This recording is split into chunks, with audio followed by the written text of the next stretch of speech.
Innovative. What we have to compete on is who he is. Insightful. Legacy is leaving something that people can talk about. Fashionable. To be honest, this was the only one that I could find this morning. Bold. I don't see it in both of the two lids yet. Mind over chatter. Today's show is brought to you by Premium Food Services, Baja Retreat, House of Seasons, and Robin Hood Enterprises Limited. Hello Bahamas, this is Mind Over Chatter, a new Bahamian talk show talking about the issues that affect you. I am Ethiopia, yes, Ethiopia, as in Ethiopia. I am Ethiopia McKinney and I will be your host today. Here on my coach today, we have Mr. Philip Simon, the Executive Director of the Bahamas Chamber of Commerce. But before we get into all that with Mr. Simon, we'll take a break. Robin Hood Megastore, the official Walmart of the Bahamas. With so much savings, we just can't be beat. Save on our huge variety of grocery, from specialty to bread basket items. Save on organic and inorganic fruits, vegetables, and herbs, farm fresh right to your door. Save on the best selection of seafood and poultry, fresh or frozen, and cut by friendly certified butchers. Save on sushi and freshly cooked food from the International Food Court. And don't forget the Appliance City, where you can find TVs, major and small appliances. Save on stylish shoes and clothing for men, women, and children. Save on our amazing selection of good and natural vitamins and health and beauty products. Robin Hood Megastore guarantees the lowest prices in the Bahamas. There is only one place where you can shop and save, save, save. Robin Hood Megastore, the place where nobody, absolutely nobody, sells for less. Welcome, Mr. Philip Simon, to Mind Over Chatter, our very first episode. Oh, wow. No pressure. No pressure. Okay, first, before we get into the meat of the issue, who are you? Why are you qualified to talk about entrepreneurship and trade agreements? Well, I guess you have to really establish authority in the subject before addressing it. I hold the position of Executive Director of the Chamber of Commerce. I've been in that position for the last 7 years. Prior to that, I was an investment manager at Shipston Group Limited. So my entire career has been in the business field, and my training actually and my graduate study is in business and entrepreneurship. I do have an MBA in entrepreneurship, so you've chosen the right topic for me. Okay, so you have your master's, is it? Yes. In entrepreneurship. So tell me, how important is entrepreneurship into the development of our country? Not just our country.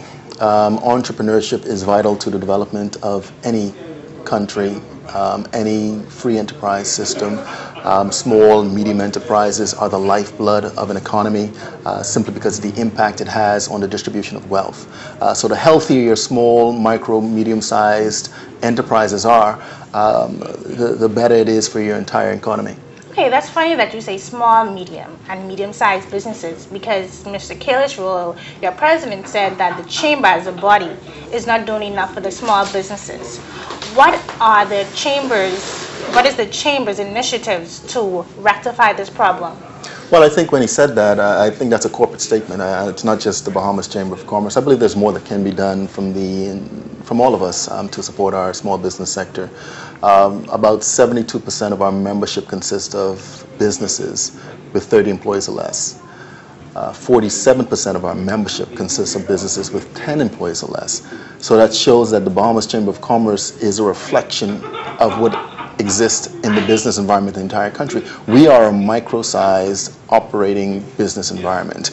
So that means that the programs that we have, the legislation that is on the book, the policies that we develop, the incentives that we have should all be geared towards strengthening this sector. And I think all of us need to put a little bit more effort into the things that we do relative to the SME sector. Okay, so can you tell me a specific initiative that the Bahamas Chamber of Commerce is doing Sure. to promote small and medium-sized businesses? Sure, I'll give you one. We're about to launch something called the Chamber Institute, and probably by the time the show airs, we would have had the first segment of that. And the Chamber Institute was created specifically towards personal and professional development. Our very first course will be on the basics of budgeting. Our second one will be the misinterpretations of the Employment Act. The Chamber Institute is designed to provide a forum whether through seminars, whether through networking breakfasts, whether through keynote speakers. We'll be reaching out to all of the big names that you know, both locally and internationally. But it's geared towards building capacity within the area of small businesses. Everybody wants to be an entrepreneur, but not everybody has what it takes to be an entrepreneur. You would know the statistics. 7 out of 10 companies fail within the first 3 years of business. But you don't think that's because, as a businesswoman myself, you don't think that's because the government really isn't doing enough to help small and medium-sized businesses? You even just say for getting a business license and a trade name is in two different buildings. It's not cognizant of an economy that wants to promote small business persons. And that's why I put it all within our responsibility, not just government. Government is the facilitator of the business environment. And you rightly pointed out that there's more that can be done to improve the effectiveness and efficiency of how business services are gotten out of government. There's no doubt about that. There are too many different places that one has to go when trying to establish a business. And don't get into a restaurant, because then that adds another two to the mix of places you have to go.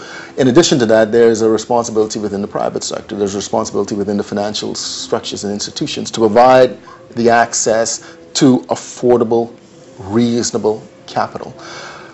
You ask anybody that's in business or that has tried to get into business, and one of the top 3 things that they always complain about is the access to capital. But isn't the chamber, one of the chamber's mandate is to lobby the government on behalf of the small business community? Well, I can tell you one of the things that the Chamber of Commerce is actively pursuing, along with several other business organizations, is the pursuit of a small business legislation.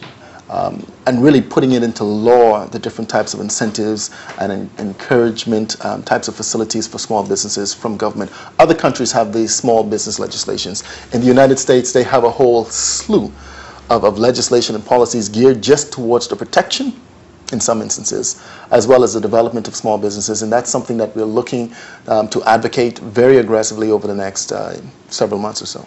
Mr. Simon, I would like to go on to trade agreements, but before that, let's take a break and we'll be right back.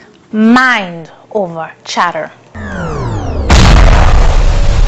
Today's show is brought to you by Premium Food Services, Baja Retreat, House of Seasons, and Robin Hood Enterprises Limited. We're back with Mind over Chatter. We're here with Mr. Philip Simon, the Executive Director of the Bahamas Chamber of Commerce, really grilling him on trade agreements and entrepreneurship. Okay, Mr. Simon, you said that the mandate of the Bahamas Chamber of Commerce is to lobby on the side of businesses. We have recently signed the Economic Partnership Agreement, or the EPA, as you all know. What implications does that signing of that agreement have on small businesses particularly, and the business sector as a whole? Well, firstly, the mandate of the Bahamas Chamber of Commerce is to promote trade, to expand commerce, and to build better communities. Our overall objective is to build a better society, and of course business is a very large part of that. What you find most often than not is you hear in the public arena of our advocacy role. And again, that is pressing for change, pressing for better business conditions from the government. You're correct, just recently we signed the Economic Partnership Agreement with the European Union. What does that mean for Bahamian businesses? Well, it means what you would like for it to mean. What we have done is we have entered into our first formal trading agreement. The Bahamas, out of all of the countries in the Western Hemisphere, has never been formally a part of any trading agreement. You hear about the alphabet soup of trade agreements, WTO, EPA, CSME, CARIB-CAN, and the list goes on and on. Well, this is the first one. So we're setting a precedent here that all others are going to have to follow.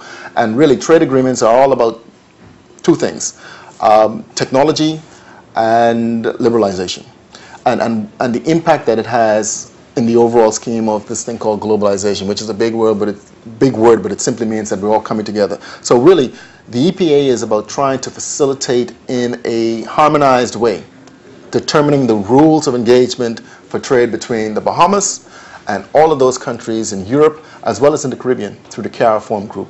So it's about leveling the playing field.